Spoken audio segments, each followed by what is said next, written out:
विद्यार्थी मित्रों नमस्कार। हमने कक्षा 6 में इकाई 6 सुबह पढ़ी है और इस इकाई के जरिए रेशमा नामक एक दिव्यांग लड़की अपने दृढ़ मनोबल और मजबूत इरादों के साथ किस प्रकार से जीवन में आगे बढ़ती है ये भी जाना है। आज हम इसी इकाई के जरिए भाषा सज्जता के तहत भाषा की कुछ विशेष बातें जानने वाले हैं और आपकी किताब में आपको एक चित्र निदर्शन का काम दिया गया है कि आपको चित्र देखना है और उसका वर्णन अपने शब्दों में करना है। और जब आप वर्णन करते हैं तो कौन कौन सी बातें ध्यान में रखते हैं उसको देखकर हमें यह समझना है कि चित्र वर्णन किस प्रकार से करना चाहिए, यानी कि शब्दों का वाक्य में प्रयोग है तब उसमें जो शब्द प्रयोग होते हैं वह संज्ञा है, सर्वनाम है और इसके अलावा भी ऐसे कौन कौन से शब्द हैं जो हमें समझने हैं और चित्र वर्णन में उसकी सहायता से हमारा चित्र वर्णन किस प्रकार से अच्छा हो सके, यानी कि उत्कृष्ट हो सके, यह भी सीखना है। वैसे तो आपने इकाई 1 में ही चित्र कहानी पढ़ी है और चित्रपाठ के जरिए आपने चित्र वर्णन भी किया है, लेकिन किसी भी चित्र का एक अलग तरीके से, भिन्न तरीके से किस प्रकार से वर्णन करना चाहिए, आज हम ये जानेंगे और समझेंगे। तो खोलिए अपनी किताब और उसमें जो चित्र दिया गया है ये देखिए और इस चित्र के साथ जुड़ा हुआ एक वीडियो भी मैं आपको दिखाना चाहता हूं। देखना चाहते हैं ना आप? हाँ, तो हो जाइए तैयार और देखिए वीडियो। बाल दोस्तों, इस चित्र को ध्यान से देखिए। इस चित्र का वर्णन भी ध्यान से सुनिए। चित्र में ग्वाला है, उसके हाथ में लाठी है, पास में नदी है, नदी में नाव है, नदी में मछली है, नदी में कमल के फूल हैं, नदी के किनारे पेड़ हैं, आकाश में बादल है। अब कुछ छूट गया है तो आप जोड़िए। विद्यार्थी मित्रों, आपने वीडियो देखा, आपको मजा भी आया होगा और आपने चित्र में जो जो देखा उसके लिए किस प्रकार के शब्दों का प्रयोग है या हिंदी में उनके नाम क्या है यह भी आपने जाना है और चित्र का वर्णन किस प्रकार से किया जाता है यह भी आपने समझा।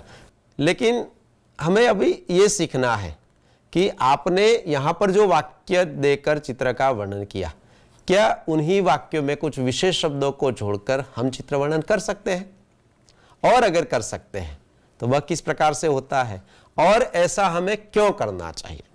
यहाँ पर महत्वपूर्ण बात यह है कि जब हम चित्र वर्णन करते हैं तो हमें कौन कौन सी बातें ध्यान में रखनी है और हम किस प्रकार से चित्र का वर्णन करें जो अच्छा लगे और हम जो चित्र वर्णन करें वो सबसे अच्छा या उत्कृष्ट कर सके और चित्र को बारीकाई से देखकर उसमें जो जो बातें हैं उसका हम हमारे वर्णन में उपयोग करें।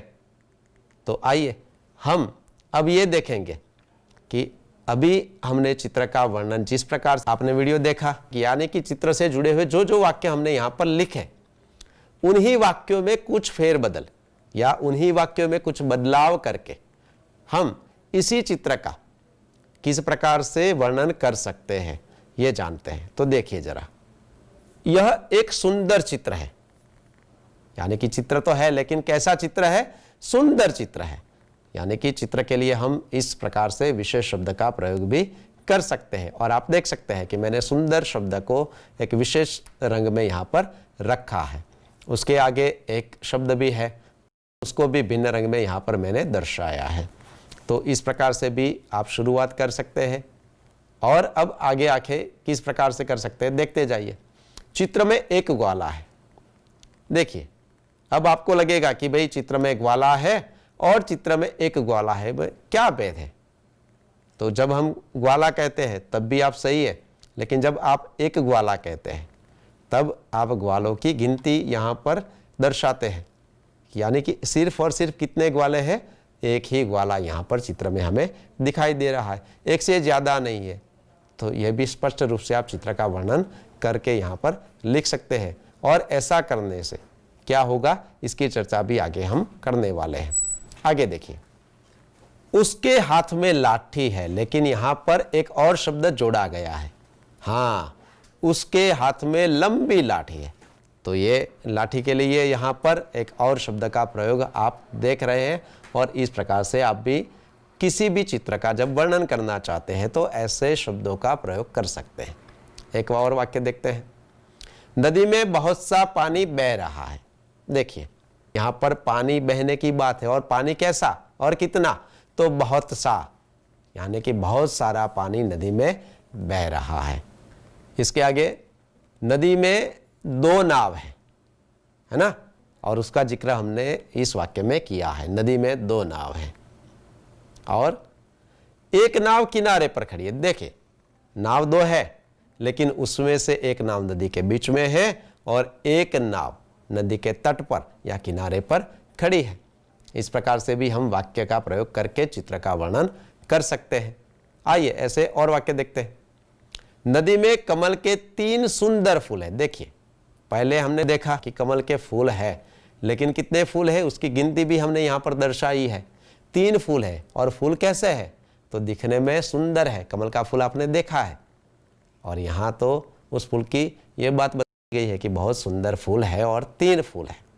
पानी में रंग बिरंगी मछलियां हैं। मछलियां हैं, ऐसा पहले हमने एक विधान देखा, लेकिन मछलियां कैसी है, तो रंग बिरंगी है। कैसी है, रंग बिरंगी। तो हमने इस प्रकार से यहाँ पर ये वाक्य करके चित्र का वर्णन किया है। आकाश में काले काले बादल छाए हैं। देखिए, आकाश में बादल तो हैं, लेकिन कैसे हैं, तो काले काले बादल, यानी कि बादलों का रंग कैसा है इसकी बात यहाँ पर की गई है, और इस प्रकार से चित्र का वर्णन किया गया है। सफेद बकरी घास खा रही है। बकरी घास खा रही है, लेकिन उसका रंग कैसा है, सफेद है। नदी के किनारे छोटे बड़े पेड़ हैं। देखिए, पेड़ हैं, लेकिन कैसे, कोई पेड़ छोटा है, कोई बड़ा है, इस प्रकार से मिलाकर छोटे बड़े सब प्रकार के पेड़ नदी के किनारे हैं।